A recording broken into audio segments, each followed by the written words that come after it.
Oi, boa tarde. Eu sou o Mauro Borges, diretor de planejamento e vendas da Webidia.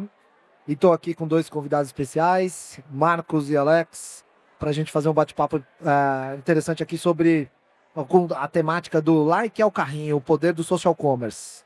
Mas queria primeiro, antes de começar, Marquinhos, posso chamar de Marquinhos, Pode. né? Intimidade é tudo. Alex, se apresentem aqui, por favor. Pô, Mauro, primeiro, muitíssimo obrigado, né, por estar aqui nos recebendo nesse chiquérrimo estúdio de podcast aqui, né, no evento do IAB, aliás, bacaníssimo evento aqui também. E, cara, sempre um prazer, né, poder conversar, né, com você e com a sua audiência aí sobre assuntos relacionados ao nosso mercado, né, enfim, e agradeço já de antemão aí o convite, viu? Boa, boa. Também quero agradecer, né? Já que ele agradeceu, seria muita indelicadeza minha não agradecer. Obrigado, Mauro, pelo convite. Meu nome é Alex, trabalho na Tegra Brookfield. Espero poder ajudá-la aqui com conteúdos. Pô, Alex, sabe que eu esqueci de me apresentar, é verdade, né? Uma boa, A única coisa que o Mauro me pediu, eu não fiz. Então vamos lá, meu nome é Marcos Braga, né? Eu sou CEO do Amigos do Mercado, uma comunidade que reúne o mercado publicitário através de canais digitais e também através de eventos que a gente realiza e outros eventos que a gente participa. Muito bom, muito bom. Bom, vamos lá. Eu acho que é um tema, o tema que a gente escolheu aqui para trocar é um tema assim, super incipiente, todo mundo fala disso há um certo tempo, mas acho que vem ganhando cada vez mais escala, a ponto de 2 anos atrás, um estudo da Accenture imaginar que por volta de US$ 1 trilhão já seriam gastos e investidos com social commerce em 2025. E a gente vê que, de fato, no Brasil, principalmente, aqui o nosso olhar, existe cada vez mais uma abordagem das marcas em usar a venda de produto, a venda de serviço, de negócios, a partir das redes sociais, que acho que esse é o conceito principal, né? Então, queria trazer essa temática e eu ouvir um pouco de cada um, com as experiências, com as referências. Temos aqui indústrias e campos diferentes, mas Alex também e a primeira pergunta iria mais ser dirigida para você, Alex. Olhando para a sua jornada, a jornada de consumo do seu cliente, né? Um cliente de compra de longo prazo, enfim, com uma características muito específicas. Como você enxerga esse trabalho e a importância, a relevância da mídia social nesse processo de compra e eventualmente até no potencial de venda direta a partir desse canal? Queria ouvir um pouco da sua referência em cima disso. Tá bom. Se eu for separar hoje as duas principais fontes de geração de lead que o meu segmento possui, que seria claramente search e toda a pauta de social ads, hoje social media é o primeiro canal de geração de leads para a compra de um produto de alto padrão. Por exemplo, um ticket médio de 5, 6, 7, 8 milhões de reais. Obviamente que o ciclo de vida, ou pelo menos a jornada de compra de um produto de 1 milhão é bem diferente da de 10, 15, né? Mas o início, o trigger, olhando claramente nesses dois grupos, hoje toda a parte de social media, principalmente gerada pelos formatos de formulário, é a minha primeira grande gestora ali, ou pelo menos minha grande fonte dessa prospecção. Aliado a isso, grande parte hoje da minha equipe de venda, que é composta por corretores autônomos e multimarcas, se eu posso chamar dessa forma, e também minha equipe verticalizada dentro da própria Tegra Brookfield, eles incentivam por conta própria comunicação para explicação dentro de um contexto um pouco mais granular do que é um apartamento, do que é o bairro, e 100% desse investimento é dentro hoje de social ads, né? Então tem uma relevância importante do ponto de vista de assistência e da decisão de um cliente sair de casa para visitar aquele bairro e visitar aquele PDV. E isso, uma curiosidade, é uma dinâmica da indústria. Assim, os seus concorrentes também têm esse canal como uma fonte Sim, todos. primária. Todos. E esse canal ele é tão forte hoje, do ponto de vista de prospecção, que existe um trabalho grande da indústria em evangelizar e catequizar toda essa cauda longa de corretor para que eles virem micro-influenciadores de produtos específicos, né? Então é bem interessante o grau de maturidade digital, às vezes, de um corretor que vai de 18 anos a 70 anos de idade, né? Porque realmente ele sabe que esse formato e o canal ainda é o prioritário na gestão e na geração de leads. É praticamente um corretor virando um influenciador, né? Sim. Muito legal isso aí, Alex. Muito legal. E Marquinhos, suas experiências, suas referências, assim, como você enxerga essa potência que é uma indústria, assim, né? Mais, vou dizer assim, tradicional, como a indústria de corretagem de imóvel, transformando corretores em influenciadores e outras linhas. Eu estava vendo lá em cima uma palestra da Magalu, que também está transformando os vendedores das lojas em influenciadores digitais que traduzam para o público final deles, dali da ponta da loja, da entrada da loja, uma linguagem que muitas vezes a marca mãe não consegue trazer nesse diálogo, né? Então, me conta um pouco qual é o seu pensamento sobre essa relevância de transformação de vendedores em influenciadores, a ponto das marcas usarem esse canal como a Tegra tem usado. Eu acho que é a evolução do papel do que a gente conhece como influenciador e especialista de fato, né? Me recordo há cerca de 2 anos atrás, eu fui a um evento que tinha lá uma palestrante do Mercado Livre, né? E aí eu imaginava que eu sabia tudo sobre social commerce, né? E descobri, cara, ali que eu não sabia absolutamente nada, né? Porque a gente associa até a palavra social às redes sociais que a gente tanto conhece, mas existe até uma evolução no formato deles, né? Foi na ocasião que eu conheci o Clips, né? Que é, enfim, um canal dentro do próprio aplicativo do Mercado Livre, onde os especialistas, os sellers, estabelecem uma relação com a audiência muito mais explicativa, né? Muito mais detalhada e aprofundada sobre produtos diversos, né? Porque o social commerce ele traz a gente para um novo momento, né? De entendimento sobre as nossas principais métricas de vaidade, né? Durante muito tempo na chegada das redes sociais, a gente se preocupava muito com o número de seguidores, né?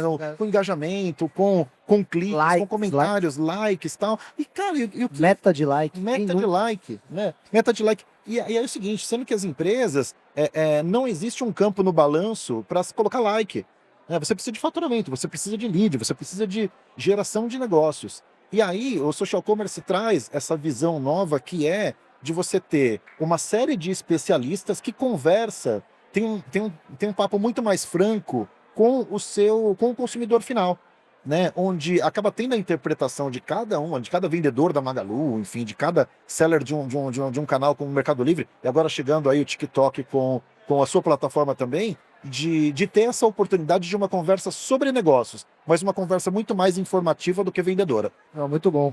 E aqui, acho que nesse lado da conversa do vendedor, vem sempre. Eu queria um pouco do olhar de trazer, o olhar de vocês para trazer o desafio de lidar com inteligência artificial no campo de você fazer conversas verdadeiras de um vendedor, de um corretor humano versus um vendedor ou um corretor um agente artificial. E aqui, talvez, eu queria ouvir vocês dois, né, Alex também, se quiser falar, qual é o maior desafio de fazer uma integração saudável, porque é inevitável uma integração da inteligência artificial na nossa dinâmica, mas o desafio de não transformar isso num robô, porque acho que muita gente tem falado disso, né? A Meta tentando voltar ao bot. Você entra num site hoje em dia, já tem um botzinho lá para você responder, mas que meu questionamento é o quanto essa pasteurização, quanto essa automação não cria mais uma barreira para você ter esse contato tão importante que é o humano, um vendedor, um corretor mais avançado falando, usando uma rede social para distribuir, para vender, versus uma máquina vendendo. Então, como lidar com isso, Alex? No caso da Tegra, principalmente. Vamos pegar a história dos agentes de AI e dividir em 2 grupos. Eu acho que para produtos que são commodities, ou produtos dos quais o consumidor já tem muita informação e sabe distinguir tecnicamente qual é o melhor em termos de resultado, eu acredito de forma muito clara que os agentes de AI vão substituir definitivamente todos os vendedores. Não preciso. Sinceramente, não preciso e é a vida. Precisa de respondedores de perguntas óbvias. Exato, exato. Então, a Aí vida pode automatizar, né? total. Eu acho que estão demorando, inclusive, mas é importante por uma questão de equilíbrio socioeconômico. Quando você pega um produto ainda, e eu não vejo uma mudança nos próximos 3, 4 anos, talvez eu esteja sendo até um pouco conservador em falar em 3, 4 anos, eu não vejo, por exemplo, uma venda de um apartamento sendo realizada por um agente de AI. Porém, eu vejo de forma muito clara toda a qualificação do lead e direcionamento já feito por um agente de AI. Então, se hoje uma empresa tem uma PA que fica, oi, tudo bem? Você é um humano, doutor? Sou. Essa árvore de decisão, esquece. Isso aí pode ser feito ontem por agente de AI. Não tem absolutamente nenhum obstáculo técnico, tá aí, é fácil. Daqui a pouco a gente até assina com free trial. Simples assim. Não, então claramente uma divisão entre a etapa do processo, Exato. acho que é o primeiro ponto, mas é o que você falou, o tipo de produto, né? E aqui também, acho que o valor do produto também tem uma determinação no uso, provavelmente, né? A evolução da indústria de maquiagem não acabou com a beleza. Né? A IA nada mais é do que ferramenta para gente. E ela vai substituir aquilo que deve ser substituído. Né? Enfim, como a Alex falou, assim, poxa, para perguntas óbvias, que a inteligência artificial cumpra o seu papel. Né? O papel do humano não é responder perguntas óbvias. Né? É você colocar todo o volume ali de intelectualidade nessa história. Né? Você poder preparar os sellers. Né? Hoje, quando as redes sociais chegam para a gente começa a diferenciar, né, todo mundo que é audiência versus um número muito pequeno que eram os influenciadores, os detentores das informações, aqueles que eram mais desinibidos e colocavam ali, né, o papo para fora. E, cara, e olha onde a gente está hoje. Né? Nós estamos aqui nós três, né, num papo muito legal, podendo dividir com a audiência aí algo no formato de vídeo, que é uma evolução da nossa atividade. Né? A gente vira cada vez mais produtores de conteúdo em formatos diversos. E quando a gente fala para social commerce, é isso. É produzir conteúdo em torno com o objetivo de venda, só que não aquele conteúdo, né, cartelado. Né? Aquele conteúdo pura e simplesmente de ofertar produto, preço e convencimento. Não. É de você se aprofundar, né, nos detalhes de cada produto, seja um apartamento, enfim, seja um carro, seja um tênis, seja o que for, né, numa linguagem mais humana, de humano para humano. Boa. E aí tem, obviamente, uma pergunta também aqui, um olhar nosso sobre as plataformas, né? Porque é isso, a gente, se falar de 5 anos atrás, não falávamos de TikTok num processo como esse. Acho que hoje o TikTok se consolida, a gente falando aqui, a chegada de live marketing de TikTok e tudo mais. O olhar de vocês sobre isso, assim, eu tenho eu na linha de frente do encontro com as marcas, me deparo com diversas objeções das marcas quererem entrar nesse contexto. É raro assim, de verdade, um Alex, que é um cara, né, digitalizado, que tem feito isso nas marcas, que por onde ele passa as empresas, que traz esse pensamento, consolida. Eu ainda vejo com bastante ceticismo as marcas se apropriando com profundidade, né? E aí as plataformas, elas acabam, de certa forma, sendo uma desculpa, né? Então, tô trazendo aqui porque quando a gente vai para uma marca que não faz internet direito, está comprando banner pedindo CTR. Quando eu trago essa narrativa de usar um agente de mídia social, uma rede social para trabalhar a comunidade deles, eles não sabem nem ainda como usar direito a ferramenta de geração de lead. Então, meu ponto aqui qual o desafio, como a gente melhora essa percepção para essas marcas, como que a gente pode traduzir um pouco dessa, vou dizer, não é modernidade, mas essa realidade nós como compradores de usarmos isso para uma escala de uma marca, porque acho que o grande, ontem foi falado aqui numa conversa que o risco hoje em dia é não inovar, mas hoje em dia ainda tem gente com medo de inovar. E o meu ponto aqui é, como, Alex, você é um professor, Marquinho também, como falar para as marcas, para as agências, que o risco delas hoje em dia é não olhar para esses canais e não olhar para isso que não é nem o futuro. Você trouxe aqui, é uma realidade. Então, meu desafio, não, minha provocação é o que dizer para essas pessoas, para esse mercado que na ponta ainda tem bastante resistência. Bom. Quer ir lá, Alex? Vai lá, vai lá. Não, vamos lá. Vamos lá. Bem, se você, Mauro, está me dizendo que nas épocas as quais vivemos, com inteligência artificial, etc., ainda existem lideranças de marketing que possuem receios em testar visibilidade, formatos e conteúdos em redes sociais, isso me causa um pouco de estranheza. Se existe esse tipo de profissional, eu tenho um pouco de dó dele, mas eu posso te afirmar categoricamente que você não vai conseguir, dentro, vamos chamar assim, dessa situação tão enraizada, que é uma pessoa com essa mentalidade, convencê-lo com absolutamente nenhuma fala, nenhuma conversa. Você não vai conseguir fazer isso, esquece. Você está perdendo um tempo, porque a gente já viveu quase 2 décadas de transformação digital e da revolução de redes sociais. Se a gente for pegar desde 2000, quando veio, né, Orkut, Facebook, me parece Messenger. isso. Depois de 2 décadas, se ainda existe uma pessoa assim, cara, eu não perderia muito tempo de fala com essa pessoa. Agora, Boa dica. isso, então. Talvez eu esteja perdendo bastante tempo. Exato.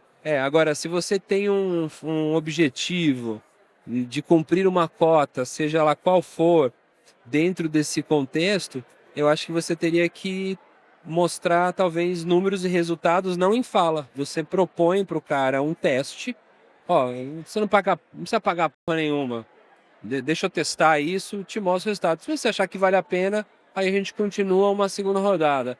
Acho bem difícil você conseguir convencer uma pessoa nos tempos atuais que ainda tem essas travas. Eu acho que eu não perderia muito tempo com uma pessoa assim. Eu gostei da resposta e acho que tem um desafio importante que era um pouco do que eu queria trazer. Eu desvirtuei pela minha necessidade de provocar aqui, mas acho que o desafio das mudanças constantes, né? Acho que isso. Tem gente ainda se digitalizando, por incrível que isso pareça. Aqui a gente está num evento digital, até estava várias pessoas conversando, mas um chegado antigo disse: aqui parece que o que a gente fala é comum. Quando a gente sai da porta para fora, a gente se depara com um ambiente ainda muito, muito menos digitalizado do que, e com muito menos conhecimento do que a gente tem. Então, é real, isso a gente se depara, meu time de venda, 20 pessoas se depara com a indústria de alimentos, por exemplo. É uma indústria muito pouco digitalizada. Não, Mauro, se você for olhar um ponto de vendas como o Pão de Açúcar, por exemplo, ele tem dezenas de milhares de SKUs, né? E um percentual mínimo deles tem algum esforço de comunicação. Né? No final das contas, né, quando a gente fala de profissional de marketing, tem profissional de marketing em todos os níveis de maturidade. Né? Porque para muitas marcas, para mais da metade das marcas, quando a gente trata as marcas como unidade, né, o seu esforço de comunicação está simplesmente no rótulo. Está simplesmente no rótulo, na posição de gôndola e coisas do tipo. Né? Então, a maturidade digital ela se encontra em níveis muito diferentes de marca para marca. Né? E quando a gente fala da comunicação, né, existe uma etapa que a gente precisa entrar, que está até, inclusive, colocada aqui no stand de vocês, que você, de fato, criar as suas comunidades. Né? A conexão e a comunicação, durante muito tempo, foi uma via de mão única. Né? O marketing fazia todo o esforço possível para emitir um conteúdo que atingiria ou não ali o público que ele deseja. Hoje, não. Hoje existe um espaço que, bem aproveitado, dá muito resultado, que é de você criar conversas e criar, de fato, comunidades. Né? Falando aqui até dos seus produtos, né, Mauro? Cara, dando como exemplo, adoro cinema e tudo gostoso. Né? Nada como você falar com quem é especialista não em cozinha, não em cinema, mas em uma vertente de cada uma dessas verticais, né? Essas pessoas, putz, tem a galera que gosta de massas, tem a galera que gosta do gênero terror, tem a galera que gosta sabe, dos documentários policiais, né? Cada vez mais você vai micro nichando e não é e quem produz conteúdo para isso não é uma pessoa que joga o conteúdo para sua audiência. Ele faz trocas e constrói de fato um ciclo de pessoas que estabelece uma conversa. E as marcas têm a grande oportunidade de fazer isso. Uma marca de extrato de tomate, ela tem uma possibilidade de ser ali um, algo que junte ali pessoas que tenham interesse, que gostam de todo o universo de receitas que podem ser construídas em torno disso. Sim, sim, sim. Não, e acho que essa a sua abordagem inicial é muito importante, de verdade. Tava em BH, fui visitar a terceira maior rede de supermercado do Brasil e eles simplesmente não têm e-commerce. É a terceira, tem 400 lojas, atende alguns milhões de consumidores e não tem um site com o preço dos produtos dele e nem a possibilidade de comprar. Então, essa granularidade de conhecimento digital, ela é real. E aqui chega a um tema que também já deu os 20 minutos, apesar de passar rápido. Papo bom, né? Papo rindo. Eu falei passar rápido. Mas assim, no fim das contas, o social commerce nada mais é do que uma venda de ser humano para ser humano, né?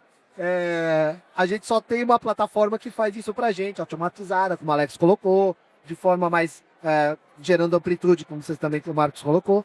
Mas eu queria uma consideração final de vocês, cada um aqui, sobre esse tema, porque, de novo, a gente fala aqui com a nossa profundidade, nossa questão que tem 70 anos de mercado digital somado. Então, era isso. Acho que é importante contribuir, né, no sentido de o social commerce, na minha visão, ele é uma ferramenta, é uma forma de vender como vendia antigamente, só que hoje a gente tem plataformas automatizadas, plataformas disponíveis que dão escala e que trazem profundidade. Mas eu queria ouvir vocês uma consideração final sobre o tema.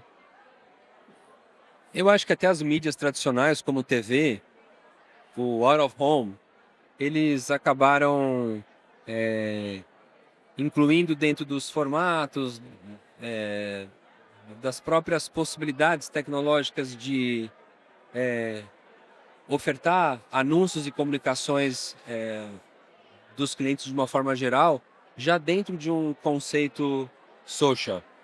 Eu acho que no final tudo virou um pouco social commerce, né? Até a própria, se você for pegar o veículo mais tradicional que nós temos do Brasil, que é a Globo, né? Não existe novela hoje para eles que seja um sucesso se essa novela não tiver um engajamento de conteúdo em redes sociais. Então, o roteiro, os atores, tudo é pensado em gerar conteúdo para essa grande massa crítica de tecnologias e canais que a gente chama hoje de social commerce. Então, no final, acho que o consumidor, dentro de toda a curva de maturidade que nós tivemos aí do advento em redes sociais, agora não é nem mais um advento, faz parte do nosso dia a dia, ele não consegue imaginar uma mídia a qual ele não consiga ter um tipo de interação, um tipo de construção em conjunto, né? Então acho que é irreversível se ainda existir de novo, né, alguém com uma cabeça muito cética em relação a investimentos só nos canais tradicionais, porque até os próprios canais tradicionais, quando eles ofertam um pacote de mídia para todos nós, já vem embutido ali até influenciadores, menção e assim por diante. Então, de novo, acho que é uma coisa que está aí, a gente precisa conviver com isso. Boa. Não, e é o seguinte, e a evolução, não há o que segure ela, né? Enfim, a gente já não se locomove como se locomovia no passado, já não mora como a gente não namora, já não namora como namorava no passado, né? E o seguinte, e o consumidor, ele é muito mais rápido do que as marcas, né? Eu vou pegar como exemplo lá, um exemplo familiar. Né? Putz, durante muito tempo a gente se reunia lá na casa do meu pai, cada um passava no supermercado, tal, pegava lá, trazia alguma coisa pra gente fazer um churrasco. Hoje o Zé Delivery chega junto com a gente, né? E é muito louco, porque tem uma turma que não é tão digitalizada e ela se digitalizou no consumo. Né? E aí, enfim, fica o convite às marcas a entenderem. O profissional de marketing ele tem a obrigação de dar um passo anterior ao que a sociedade dá, porque senão ele sai atrasado. Né? Porque é o seguinte, como Senão ele vai só responder, né? ele só vai responder e ele vai ver o concorrente dele fazendo. E é nesse momento que ele perde share, nesse momento que ele perde mercado. Porque é aquela questão de tração. Vou trazer para mais um exemplo aqui familiar. Eu lembro uma vez que eu lá no parque, né, com o meu filho, eu fui lá, ele falou assim, pô, vamos fazer apostar uma corrida daqui até o banheiro, que estava distante ele e tal, né? E eu fiquei muito surpreso que ele ganhou. Eu falei assim, cara, que sacanagem. Só que daí eu sacaneei ele na volta, né? Aí na hora que ele tava andando, eu deixei ele andar um pouquinho, aí comecei a correr, daí quando eu tava passando por ele, eu falei, revanche. Aí eu saí em velocidade, ele saiu do estaca zero. Aí eu ganhei. E é nisso que o profissional de marketing pode perder a sua disputa. Porque se ele sair do ponto parado e o concorrente dele estiver em movimento, ele fica para trás. Né? Então tem que estar antenado, né? Porque a gente está falando da mudança da forma de consumo, da mudança da forma de comunicação, mas do lado de lá tem um cara que está comprando um apartamento, comprando um carro, comprando um tênis, de uma forma muito diferente do que comprou. Boa, boa, boa. Tá bom, queridos. Era muito bom ter esse papo com vocês. Muito obrigado pelos insights, pelos pensamentos. Ficamos aqui e até já. Obrigado, Mauro. Valeu. Muito obrigado, gente, Vazou. obrigado.